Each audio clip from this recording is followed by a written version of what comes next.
Hello, this is Alec Kerr, the film critic for the Conway Daily Sun, with the next installment, the second installment of my kind of look back on the first decade of the 21st century. And I'm just kind of just coming up with various different things to talk about, not necessarily the most obvious things.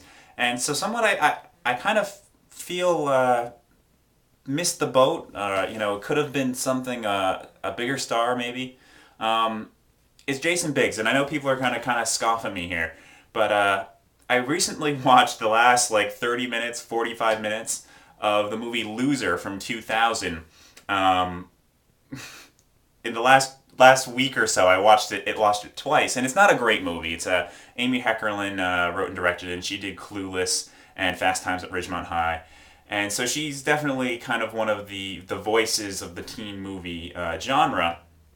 And the problem with this movie is that it's just a movie that's far, far too formulaic, and the formula undermines the characters because the characters here, played by Jason Biggs, who's kind of this awkward, nerdy kid who goes to school in New York on a scholarship and falls in love with Muna Savari, his co-star from American Pie, which broke both of them.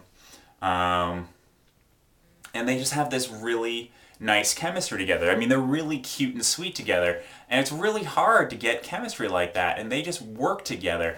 And so I kind of enjoy the movie just watching them, and Greg Kinnear's in it as well, playing a teacher that Muni Sarvari's character is dating, and he kind of has a smarmy quality to it. So these are real interesting, kind of well-written characters, and they're forced in this really generic plot, and it's too bad.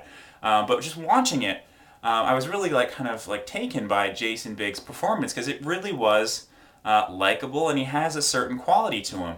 And I really think he kind of just, after the initial success of American Pie, he had all these scripts that were thrown at him, and I think he kind of made the wrong choices.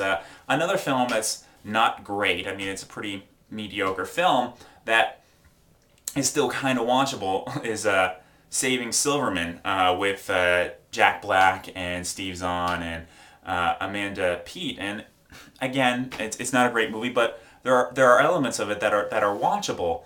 But aside from the American Pie movies, he never really found anything that I feel really truly utilized all of his talents. He did appear in a Woody Allen movie, and I'm one of the few advocates for it. He was in a movie called Anything Else in 2003 with Christina Ricci and Stockard Channing, Danny DeVito, Jimmy Fallon had a really teeny tiny role in it. And I thought it was pretty good. I thought it was, standard, kind of throwback to Annie Hall, Manhattan era Woody Allen. And a lot of people bashed Jason Biggs in it, like, oh, he can't handle doing the Woody Allen persona. And the fact of the matter is, he kind of does do the Woody Allen persona, especially if you look at the American Pie movies. He's doing that kind of nebbish, Jewish, awkward persona. And so a lot of people said, oh, well, he can't handle the dialogue. He can't deliver the lines. And you know what? I think he did a decent job in Anything Else. And the interesting thing about Anything Else is Woody Allen is also in it. And it's like, because he has Jason Biggs in that nebbish persona, he's able to kind of do that more nasty, narcissistic, just angry persona that he did in something like Deconstructing Harry. So it's kind of interesting to have both sides of Woody Allen's personas in the same films. And in a lot of respects, you can almost read the film as like Woody Allen trying to warn himself from turning into himself in a way. And there's even a theory that I found on IMDb chat board, just suggesting that there was that Woody Allen's character was Jason Biggs from the future trying to take him down a different path so he doesn't wind up being like him. And there's not much evidence of that theory in the film, but it's still an interesting theory, and I kind of like it anyway. And so I think that was a good example of what Jason Biggs could do. And unfortunately, following that film, really, he hasn't gotten many lead roles. I mean, he did have kind of like a co-lead role with Dane Cook in a movie, and but for the most part, he's just been forced to play like second fiddle roles in mediocre to poor romantic comedies. And I do think it's a shame because I do think he had a certain quality to him. He was likable, and I wish that he'd had a chance to get some bigger roles and show what he could do. And maybe he really couldn't do much. Maybe he could only do one thing, and people just didn't want that one thing. But you know what?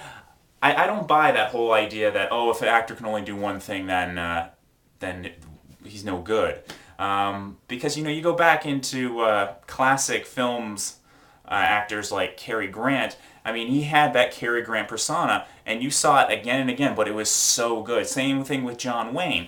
And they would play within their personas. They would have different play-ins. They could play on different levels within their persona. And maybe Jason Biggs just didn't have that many levels, but what can I say? I still, I'm going to stand by it. I think Jason Biggs was somebody who could have had a better career. Unfortunately, he made some bad career choices. So those are my thoughts on Jason Biggs. Not sure what the next installment will be about, but I'll get it up sooner rather than later, hopefully. And thanks for watching.